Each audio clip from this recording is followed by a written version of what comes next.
All right. Hello, everyone. Thank you for joining me. Welcome to Do More Digitally by NetSource Media. We are in part number 2 of our series called What If They Aren't Ready to Buy Now? So we decided to create this video series to help out dealerships that are currently coping with the coronavirus outbreak, and we decided to provide some not only immediate um, solutions to particular problems that dealerships are facing, but also longer term and contextual information that can really help out and adjust your marketing. This is a great time to address those issues. I am the director of marketing for NetSource Media. So let me jump in here, kick this off, get it going real quick. So even as the media today are really focused on what a disaster the coronavirus is and how life is over, basically, our focus is really on what we're going to do afterwards. And this time can be a really crucial time, not only for your education, but also to make adjustments that can help your website for the next 3 to 5 years, help your digital marketing experience for the next 3 to 5 years, put you way ahead of your competition. And I'm going to go into why that's the case. And this is really a bunch of integrated information that I'm going to present to you. So hopefully it'll come together well, not only with this particular presentation, but with others, including the first one. I recommend if you haven't watched that one, please go back. The link to it is on our blog site on netsourcemedia.com/blog. So you can go there, find that one, and then play that as well. They don't need to be watched in sequence, so the information that I present in each pretty much stands alone. All right, what we're going to cover today, I'm going to talk a little bit about the evolution of dealership websites, and then explain a little bit how an RV or power sports are really not like a car.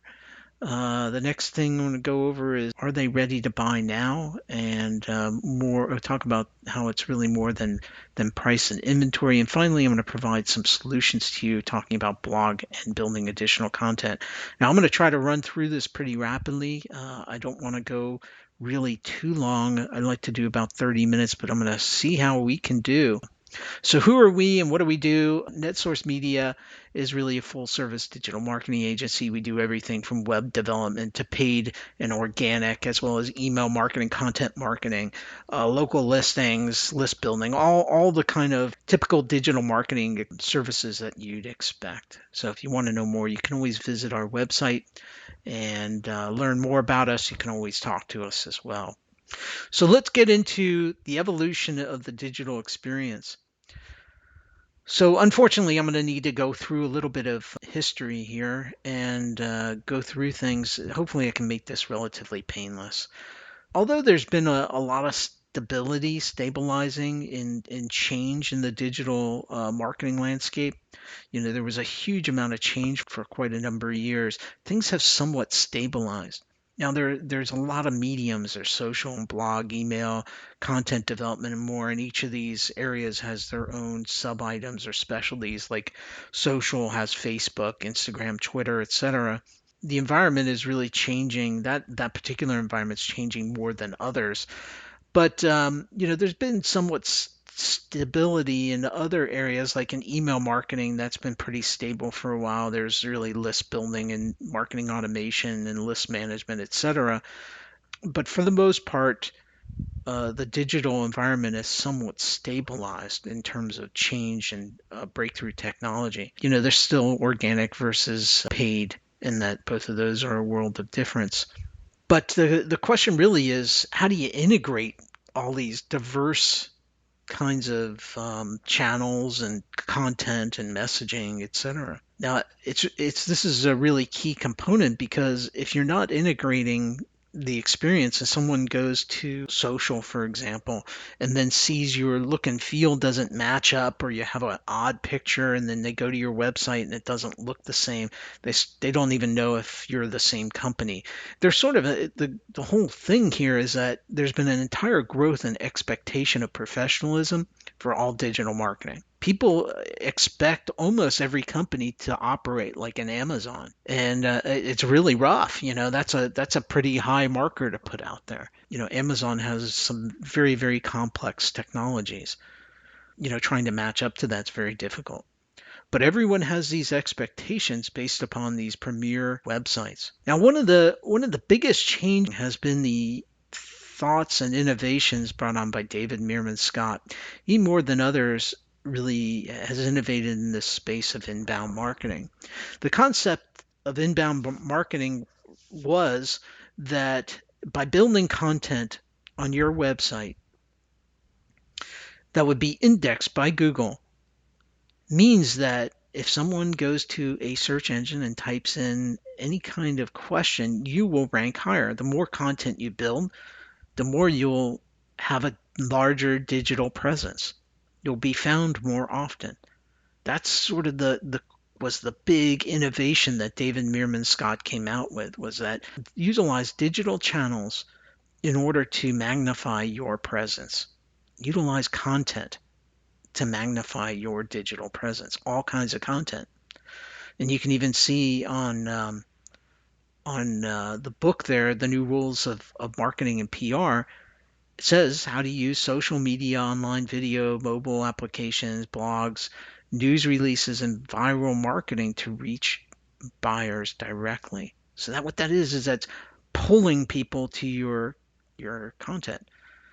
In the New Rules of Sales and Service, what he goes over is talking about sort of the next stage, which is an understanding that the companies that sell no longer have control. The point of control has now been shifted to the customer. That's really his big message there, is how customers now decide when they want to engage. If you think about the past before the internet, if you wanted to know something, you would ask your friends and family, etc. And if they weren't specialists in something, you had to depend upon salespeople. You would go and talk to them and try to reach out to them and figure out, okay, if I talk to 3 or 4 salespeople, I can try to figure stuff out. Well, now you just sit in front of your computer, type in questions, and start searching the web and try to gather information. So the entire experience has changed, and the center has shifted to the web over engaging with companies. So that's really been a major milestone. And this just fits as another component into what I'm going to cover today. So put that in the back of your mind, and we'll move forward here, and you're going to see how this all fits together. So if you think back in time, websites have really evolved. Dealership websites have evolved. They've gone through different transition stages. One time, website was just the most basic information. I would just put up information about our dealership, and then maybe we'd add a little inventory, and then maybe add a little bit more about who we are, sales and service, etc., and then we're good to go. And that's really where we're at today. Is pretty much everyone stopped there. They've built their sites, they've added inventory and made that really nice and easy to get to and dynamic, and specifications and information about your product, and that's where it stopped. However, there's really much more, and other industries are really way ahead of dealerships in this respect. Technology companies and other companies have realized that digital messaging, is more about the shopper, the customer, than it is me explaining my product and services. I need to address their problem. What is the problem, need, or desire, or challenge, or conflict, or situation that my shopper has? How do I solve their problems? How do I address their concerns? How can I use my digital platform to do that? If I do that successfully, then they will buy my product. Totally different mindset. So using Sites are really becoming more purpose-built with digital, with content development in order to achieve that objective. But it even goes well beyond that. There's sites that are involved with deeper engagement, using tools, sophisticated tools, and feedback from prospects that are shopping on the site in order to provide them with better and better experience, and then ultimately getting into this personalized experience. So you can see on the as I'm showing here how websites have really evolved.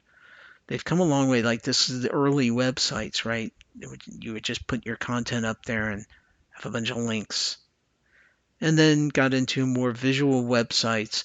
But still, the focus is really, from a dealership's perspective, it's all about me. Here's my product. I'll give you new ways to search and find my stuff here. Here's my stuff. Let me tell you about my stuff. Doesn't think about what the shopper's concerns are, what they're thinking about, what information they desire. And this is really the next step, is this phase 4, purpose built with content development, so that you can start to address what people are concerned about. So why is it that people aren't ready to buy right now? Shopping online is really a process. It's not I go to your website, I'm ready to buy. It's not a binary decision. It's not a buy now or goodbye. It should not be a buy now or goodbye experience where they go there and that's all they see are prices, products, specifications. It's almost like there's not even, it could be a generic Acme dealership. Everything's the same. So you really need to go and think about, well, what's the customer's priorities? What are they thinking about? Where are they at in their process? What are they focused upon? What are they trying to achieve? What questions do they have? Are they in the beginning of a buying process? Are they later in a buying process? If they're later in the buying process, do they just need price? So you can see that and inventory, price and inventory are really just one component. They aren't the total picture. It's just one element. Generally shoppers' expectations have changed a lot about what they expect on a website. And if you're not able to provide that experience to them, they pretty much will move on to find someone else who can. So people want a much more robust digital experience. They're not seeking just product and price. They want product and price information, but they want it when they want it. They don't want the totality of the experience to be about that, especially if they're not really at that point.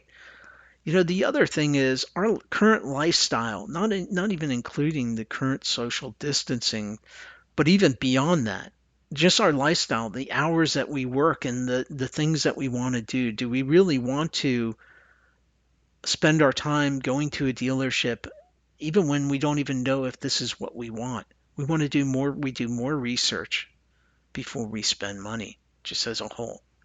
In addition, there's generational trends. Younger people are more comfortable with a virtual shopping experience. They want to know everything. They don't want to go and drive and spend a bunch of time somewhere when they could have been doing this at home. And the dealerships that are providing that information are going to have a leg up over others that do not. More competition, there's more information. People's expectations have changed. They want to engage with those who can provide them with answers, not with sales pitches. If you are just providing inventory and pricing, then you better be a low price leader because you're not providing value. You're not delivering any additional value. Now, you may say, in your mind, you may be thinking, oh, we provide all kinds of value. We explain things to customers. We give them the royal treatment. Red carpet kind of service and all these kinds of things. But you're depending on people to come to you to do that. Customers these days want that red carpet treatment online. They want it digitally. So now it's imperative to figure out, well, how do I provide that even before they engage with sales, even before I know who they are? So those are the important points. And the last one is really about this physical engagement component. All right, an RV is not a car. Okay, well, that's pretty obvious. Any kind of power sport or RV is not a car. Yes, okay, we get that. But how is it not like a car? Well, the audiences are different, products are different, and the motivations are completely different. And yeah, this is all well known, but how does that translate into your website? If you look at a dealership website for selling cars and selling power sports or RVs, they pretty much look the same. I'm just going to list my inventory. I'll have an about us and some other information about financing and things like that. Otherwise, it looks the same and you can almost swap them out. Well, is that really the best approach to someone who's shopping for those products? Are you really explaining the differences between products, or are you just listing different products? What's the difference between this and this and this and this? Is it purely price? Is that the difference between one and the other?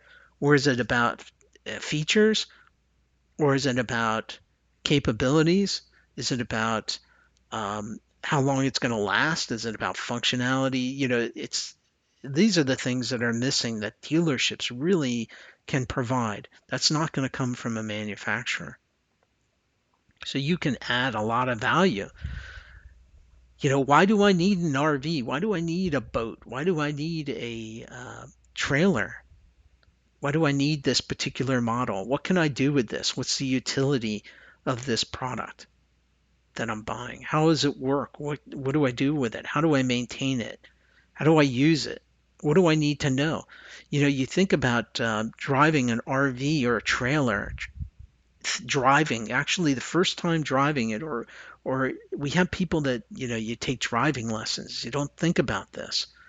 But if you hook something up that's 20 feet long in the back behind you, you better really think about how you're driving that. And how does your dealership talk about that? If not, you're missing an opportunity to connect with your prospects. So other differences. There's things that to think about like storage and maintenance. If I don't store it, is it going to last as long? Care, tax implications. What are the tax implications of the purchase? So, should I lease it? Does that make a difference? Answering prospects, shoppers' concerns, their interests, their thoughts. Are they ready to buy now? So that's the title of this webinar. It's pretty appropriate for this time. There's always these external events that take place, and they influence the buying process. Think about this: if you had a prospect who's looking to buy $100,000 item in the beginning of March, the coronavirus really wasn't an issue. And then if things were delayed by a couple of weeks, maybe they went on vacation or you went on vacation or whatever happened, the entire buying process stopped. So these kind of things happen where there's external impacts, even local impacts. For example, like if you remember back, Michigan had issues with their pipes, their lead pipes corrupting their water system. So that or hurricanes or earthquakes, all these things, not only do they impact the buying cycle, they provide an opportunity for you on your website to talk to your prospects, talk to shoppers about how your product relates to that particular condition.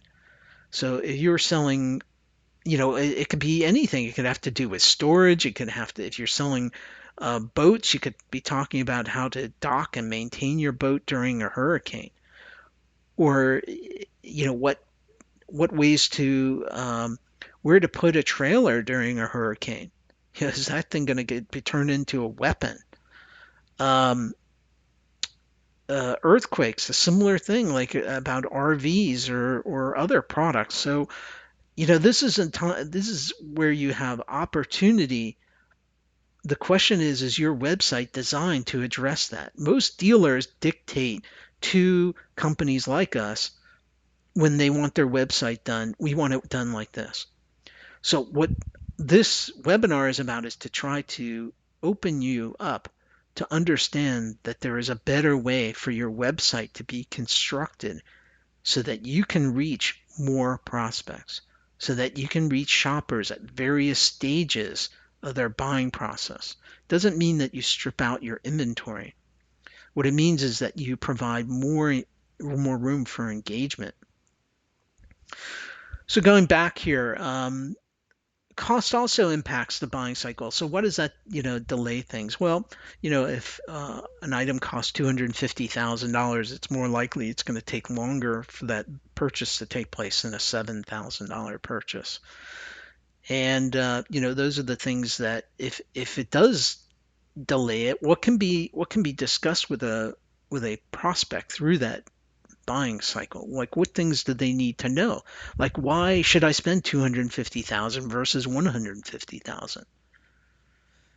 What value is there in that? Is that explained on your website right now, today, anywhere?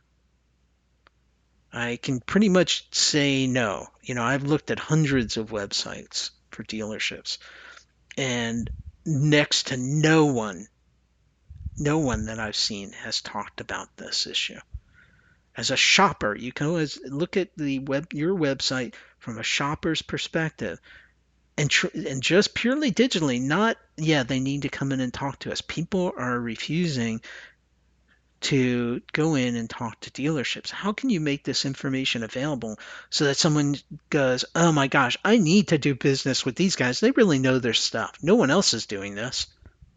No one else explained. I looked all over the web and couldn't find the answers to my questions. You got to deal with these guys. And the great thing is for many dealerships, because of the price of the products that you sell, shoppers are willing to travel long distances to acquire your inventory. So if you can establish the value that you have over others, people will travel to buy your products. If you can really establish a robust digital experience for prospects, for shoppers, they will travel to make a purchase. All right, other items, education and knowledge, explaining about how you differentiate from your competition. Expectations and ownership, you can talk about, well, what's involved in having to own this product. Explain that to people. Commitment of ownership, what's involved. So this is really all about, as I've mentioned before, it's really more than price and inventory. Most websites, most dealer websites are really buy now or goodbye. Here's our purchase information. If you don't find what you need, then I don't have anything else for you. Maybe you should come in and talk to us. Well, I don't want to come in and talk to you. I'm trying to find out answers to my questions. So there's this battle in a way between what you're presenting and what customers and shoppers are seeking. So we got to try to remedy that. So how do you help them become more ready? That really should be the question. What are you doing? What can you provide? Are you aligning to the shopper? And then again, really looking at the buyer's journey, looking at these different stages. Price is only one point in the entire process. It's not the entire thing. Looking at inventory and prices, not the entirety of this. What can be done? What can you do? The first thing that I'd recommend is that you have a blog in place. They're really fantastic for many reasons. And the primary one is that you can really post anything to a blog. You can use them as content, purely pieces, informational interviews, videos, educational information, imagery, news, etc. You can really put anything on there. You can record customer testimonials, interview customers, interview the owners, interview people at events and shows, etc., and post them in the blogs. Become really interesting. You end up with a really interesting library of content, and then you can refer people to there, and you can also promote that from your homepage and other pages, and also promote it on social. So you can create social listings that say, check out our really cool interview with our owner who explains X, Y, and Z, whatever things it is, how how dealerships have evolved and what we're doing to help customers digitally. Where your owner explains all that, or your general manager. Really interesting. Blogs are a fantastic vehicle for beginning to lay the groundwork for a robust and content laden, strong content laden website. Another thing you can do with your blog is something called curation. So curation would be a good example is one of the manufacturers you carry is coming out with a new model, and this model may contain some features that you've been waiting to people have been asking about and you've really been excited about. So you can write a blog post. They post the new model on their blog, on the manufacturer's blog, or on a web page, or do a PR or email. You can take that content and utilize it in your blog post and go and discuss. Finally, they've come out with this new model. It's fantastic. It addresses all the concerns. People have been asking about this for years. This is so innovative, so interesting, so cutting edge. We're really glad to be able to carry it, and we're really happy. Check it out. And then you go, here's the link, or you actually discuss it right there on your site by using the content that was created by someone else. So you don't have to create that content. That's called curation. When you focus really exclusively on inventory, your site really isn't compelling, really, from a social posting perspective. Like, what are you gonna do? You just repost more things about existing units. It's just not very compelling. It's really a way better solution is to start to tell stories about a unit and promote that unit on a blog page. Really focusing on stories on the blog. And you can pre-make content for a blog. So in other words, you can just create it and have it pre-created and then distribute it on a schedule. That's another great thing about a blog. Most websites, so in terms of improving what you have, most websites have existing sliders on their homepage. And one thing that you can do is you can create sort of like an slide ad that promotes a piece of content, whether it's a blog or even a page on your site, and you can keep updating this. And you keep creating new content or ads. The blog is a much better source because people can look through it and see your historical data, but there may be one particular thing that you want to put on there. We use SiteSource is our platform that we use here at NetSource, and it's really easy for our customers to build a page and put interesting content on that page, and then add or even a row on the home page, and then promote that content. So you can treat it like a blog and promote it on social the same sort of way. Treat that page the same sort of way. And it really isn't a lot of work once you start shifting to thinking more about the shopper's experience and what can help them have a better digital experience. So it's all really about improving what you have, using a blog, building content, and even asking customers what they want. Find out from customers, get some feedback about, well, tell us about what you went through to before you engaged with us, what process, what questions you had, and get that content built on your site. Go back and fill that in. All right. So I've reached the end of the presentation here. I already have seen some questions come in. So let me go ahead and address those. If you have any questions, feel free to type them in. I'm going to try to do this really fast because I want to wrap up here. It's already 30 minutes into the webinar. All right. Stephen has a question. He asks,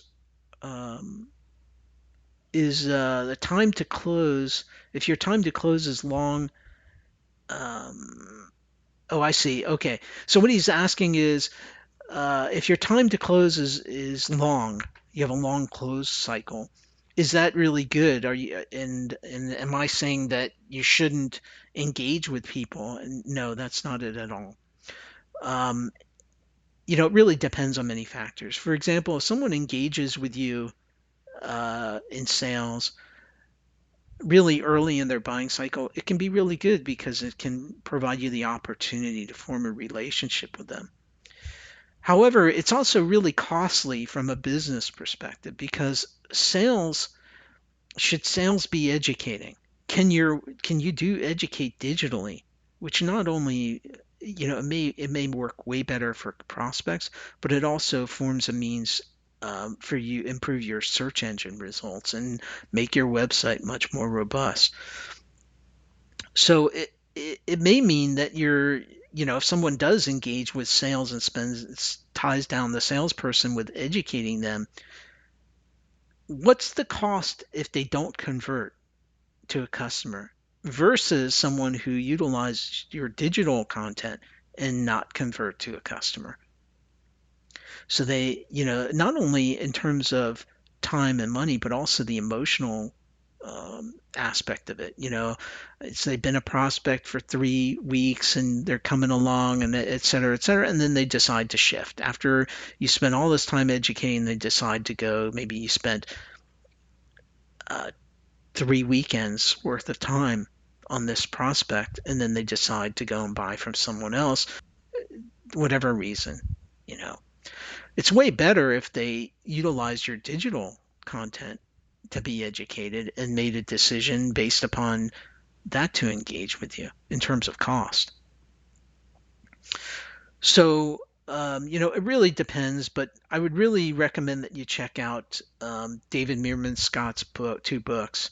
They're really helpful when it comes to the point about the digital experience and how the old model of human to human full sales engagement is really going away. And I believe that the coronavirus is only going to further that, where people are just going to seek an online, more and more seek an online digital experience. All right, Samuel. Samuel asks, "Are you really emphasize the importance of blogs? We do not have one. What should we do?" Well, if at all possible, have us help you get your blog set up. And there really isn't a substitute for a blog. However, we understand, that the times that we're in right now, and how a blog may not be real viable for you as a solution. So for right now, you can use social, especially Facebook, sort of as a blog. You can post longer content, but it's really challenging because Facebook's not really suited for longer content. It's suited more for this short, bursty kind of information. So you can't really go overboard in terms of content, and that's why it's sort of problematic. Um, Also, Samuel, you may want to remember, I know you're a NetSource customer and you have SiteSource, so it's really easy to create pages on your site. So you may want to create a page and then use your social to promote those pages. That could be a good substitute temporarily, and you can do that pretty easily. And if you really need our help for a model page, just contact us and we'll help you out with that. All right, Joyce. Joyce has a question. Do you recommend video and how should that be utilized? Yes, video is fantastic for so many reasons, but primarily people don't like to read much anymore. That's just how it is. They prefer to see and hear. And if you're willing to jump into video, it's fantastic. Many people are really afraid of it. They're not comfortable with it. There is a learning curve with video. It's not really big. I really encourage people to get interested in it because the value of it is tremendous. And we have customers that utilize video and they just drive a huge amount of traffic because people are so interested in watching the videos that they create. They can see things and hear from individuals, and it's just a much more robust experience. There are things that you need to know about video, and we are working to create some content to um, help dealerships out that are looking to create video, some guidance and some tools and um, different different things. We're going to have those on our blog, and they will be available in the near future. Um, so for now, I say yes. Make a list of video ideas, just like your blog, and then you flesh them out. You may even want to do a walkthrough of the video. And so I said, look out for upcoming content on how to make videos. Should be really helpful, and I'll ensure that um, we ultimately cover how to best promote and distribute video. We'll get into that. And um, as most of you know, you can currently embed YouTube videos directly onto your website, and you can even do that into a blog. So really good stuff there. And you can reach us at sales@netsourcemedia.com, and our phone number is 800-709-3240. You can go to the website, which is www.netsourcemedia.com. You can also check out our blog, which is netsourcemedia.com/blog. We have lots of information, including the past and future versions, parts of this Do More Digitally series. So thank you very much for joining me, and have a great day. Stay well, and look forward to seeing you on the next webinar. Thanks again.